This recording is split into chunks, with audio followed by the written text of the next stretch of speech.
preparing to live stream the meeting.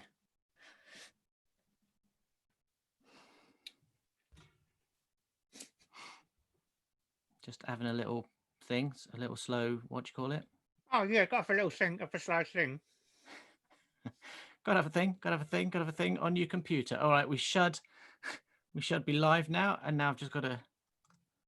Oh. Also got my teeth fixed before we live streamed. Ah, you're a funny guy, Uncle Mike. You're really funny, you are. Oh, that's a little joke for you there. I don't really have... That's a great joke, that was. These plastic... Well done, you. Oh, they're covered in blood now. I don't know what that says about my gums. They're covered in blood, Jesus. Yeah. And you can't go to the dentist at the moment. No, I can't go to the dentist at the moment because I'm live streaming. That's what I meant. Just wipe the blood off those teeth and oh God, maybe try to put that to the back of my mind and not worry about it. Yeah. Hopefully they've got like sharp razor blades in them, and it's not that you've got unhealthy teeth. It's just why do you hope that they've got sharp? Just that you just shredded your, because that's a temporary thing that will heal. Whereas if you've just generally got bleeding teeth, that's bad news. Just wash it down with some whiskey, be right. You drinking whiskey? No. Are you? Yeah. All right. Some people are watching already. Some people are here. Some people. It looks like it's Simon I. Bison and Caitlin plus the best ones. Then we don't need any more. We can start. All right. I'll just delete the link so no one else can find us. Yeah, they're good. Little private little party. Hello. Welcome to our private little party. I'm going to sit here, and every time like I think I had a good idea, I'll do this. What? What's that? Light bulb comes on top of my head. Oh, okay. I've had an idea. Should we give ourselves a few minutes to let some people join? Should we have a? Oh, okay. Should we go fishing? A pat on the back there, and I did. I mean, yeah. Oh, yeah. We should give ourselves a pat on the back as well. But should we go briefly fishing for a few minutes while some people join? Okay. All right. Here we go.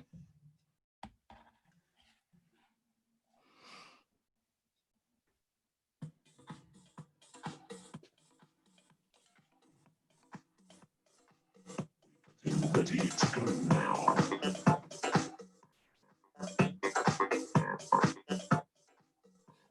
Ready to go now.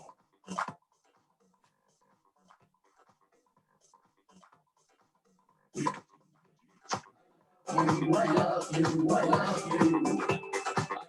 To be with you. I like to place my glove inside you. Love, give me my glove back.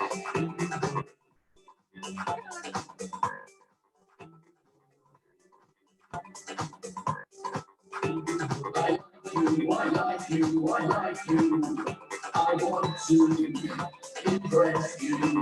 I like to feed my trousers to you.